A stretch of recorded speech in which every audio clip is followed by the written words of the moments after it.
Fala pessoal, tudo bem com vocês? Bem-vindos mais uma vez ao canal. Eu sou Douglas Trierweiler e hoje eu vou compartilhar com vocês a terceira parte da road trip que eu fiz na Europa. No primeiro vídeo eu contei sobre como surgiu a ideia, o planejamento e também a viagem entre a Irlanda e a Lituânia. No segundo eu contei sobre a minha visita à Lituânia, cidades de Vilnius e Trakai. E hoje eu vou falar sobre a parte mais desafiadora da viagem, que foi entre a Lituânia e a Suíça. Foram mais de 2.000 quilômetros que eu fiz em menos de 2 dias e, para ajudar, ainda fiquei preso com a polícia alemã. Se você quer entender o que foi que aconteceu e qual foi o desfecho dessa história, assista o vídeo até o final. Eu visitei o centro de Vilnius ainda pela manhã e no meio da tarde, já super atrasado, eu saí da cidade com destino a Genebra. Depois de algumas horas eu parei para procurar a internet e fazer a reserva do hotel já para essa primeira noite. Eu dirigi por mais ou menos 320 km até a cidade de Łomża, na Polônia. Cheguei tarde, fiz o check-in, saí para comer e em seguida já fui dormir porque eu precisava acordar super cedo. Eu saí do hotel super cedo, só que ainda pela manhã eu percebi que o GPS estava configurado para evitar pedágio. Por isso eu acabei passando por dentro de algumas cidades, peguei o trânsito da manhã e acabei atrasando ainda mais. Um detalhe que eu esqueci de contar no primeiro vídeo foi que nós ouvimos a música Balada, do Gustavo Lima, numa rádio polonesa.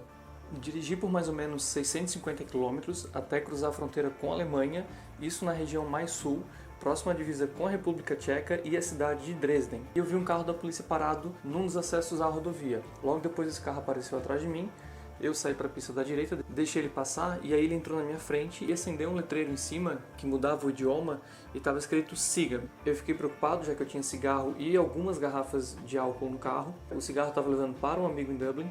Eu lembro que em Dublin custava cerca de 10 euros e na Lituânia eu tinha pago 2,75, alguma coisa assim. Já as garrafas de Absolut e Jägermeister, eu lembro que em Dublin custava 35 euros, a Absolut de 1 litro, e eu tinha pago algo em torno de 15, 16.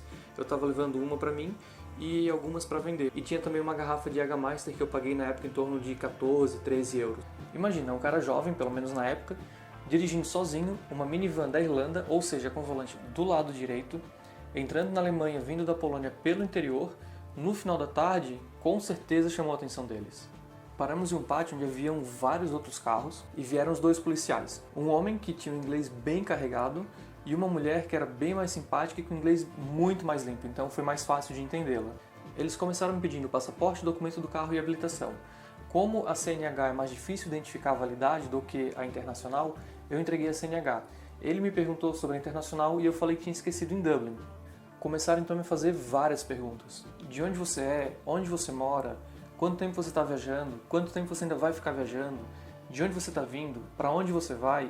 Até então, beleza. Aí foi onde vieram as perguntas. Estás transportando cigarro, álcool, algum outro tipo de drogas ou armas? É claro que eu falei a verdade e expliquei o motivo pelo qual eu estava com cigarro e álcool. Eles pediram para revistar o carro e passaram um tipo de uma flanela, um paninho, em algumas partes do carro e levaram para uma máquina para analisar. Enquanto esperava o resultado, a policial ficou conversando comigo e fazendo mais algumas perguntas. Minutos depois, o policial voltou e ficou insistindo nas perguntas sobre drogas. Se eu tinha usado, se o pessoal que estava viajando comigo tinha usado, se eu tinha transportado, se eu estava transportando, e eu já não entendi mais nada. Foi quando ele falou que achava estranho eu negar tanto, já que a análise deu positivo para alguma substância, que eu não lembro agora qual foi. Foi nesse momento que eu comecei a tremer ainda mais e tive a certeza de que eu ia ficar preso lá na Alemanha. Eu expliquei que eu havia comprado o carro recentemente e não sabia o que o antigo dono fazia. Depois de um tempo eu lembrei, e aí expliquei para eles também, que nos finais de semana eu costumava levar pessoas para uma festa em Dublin e eu tinha certeza que quase todos usavam. Eles pediram permissão para fazer o exame comigo. Foi só então que eu saí do carro. Passaram aquela mesma flanelinha nas minhas mãos e na minha testa e disseram que se eu tivesse consumido alguma coisa, a droga é expelida pelo suor, então a máquina conseguiria detectar. Eu tremia, como diz os meus pais, igual vara verde. Parecia uma pessoa com Parkinson. E a policial, tentando me acalmar, disse que eu poderia ficar tranquilo, que se eu tivesse limpo e o carro tivesse limpo como eu estava falando, eu seguiria a viagem. Quando o policial começou a revistar o carro por dentro, logo de cara ele achou a minha habilitação internacional que estava no console da porta. De forma cínica, ele me perguntou o que era aquilo, e eu falei que estava muito nervoso e que não tinha entendido o que ele havia me perguntado antes. Passaram um espelho por baixo do carro, abriram todos os compartimentos e consoles possíveis. Depois pediram para me afastar para eles trazerem o cão farejador. O cachorro entrou pelas 5 portas, ficava rodando em cima dos bancos, rodando por cima da minha mochila, deixou o carro cheio de pelo, depois cheirou o carro por fora, motor, tanque de combustível, paralamas, para-choques, tudo. Depois de mais ou menos 1 hora ali preso com eles vieram até mim, trouxeram os meus documentos, disseram que estava tudo limpo, que eu poderia seguir viagem. Ainda agradeceram a minha colaboração, me desejaram boa viagem e boa festa na Suíça, já que eu falei que tinha uma festa de família para ir que eu achei que poderia ajudar na situação. Com isso, o tempo que já era curto acabou ficando ainda menor. Eu até pensei em parar no hotel para dormir, mas eu pensei que se eu parasse para dormir, eu ia dormir demais e poderia perder o meu horário. Então eu resolvi ir tocando até não aguentar mais e parar para dormir na estrada, num posto ou em uma das paradas que existe a cada 10 quilômetros, que elas são equipadas geralmente com mesas e banheiros. É onde os viajantes com motorhome, trailer, carro, ônibus, caminhão param para dormir ou para fazer alguma refeição ou para usar o banheiro. Eu já estava bebendo mais energético do que água. O cansaço estava muito grande. Tinha momentos de eu abrir todo o carro, cantava, gritava, conversava comigo mesmo, chegava a me dar tapa na cara para me manter acordado. Quando eu via a necessidade de parar, achava uma dessas paradas ou algum posto e parava por 10, 15, 20 minutos. Se eu não dormisse, eu tocava mais um pouco. Eu sabia que no máximo em 10 quilômetros teria mais uma parada. E o momento que eu mais dormi foi aproximadamente 3 horas e meia, 4 horas. Antes de contar o final dessa trip, já deixe nos comentários qual foi a viagem mais longa de carro que você já fez.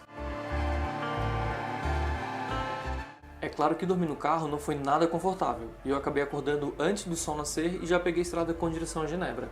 O meu voo estava marcado para 2h30, mas eu queria chegar em Genebra por volta do meio-dia, já que eu ainda precisava achar o estacionamento correto. Se eu deixasse o carro no estacionamento errado, eu poderia pagar cerca de 3 ou 4 vezes mais caro.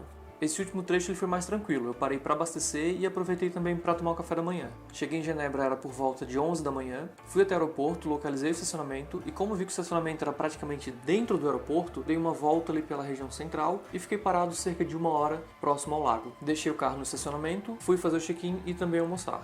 Foi aproximadamente 2.100 km que eu fiz em 45 horas, sozinho, não faria de novo, não me orgulho disso e sei muito bem do risco que eu corri. Fiz porque eu não me programei e acabei sem ter uma outra opção. Acabou que deu tudo certo e consegui pegar o meu voo para relaxar nas paradisíacas praias das Ilhas Baleares. Eu espero que vocês tenham gostado e não se esqueçam de deixar o like. Um beijo para vocês, um abraço e até a próxima semana nas praias da Ilha de Maiorca.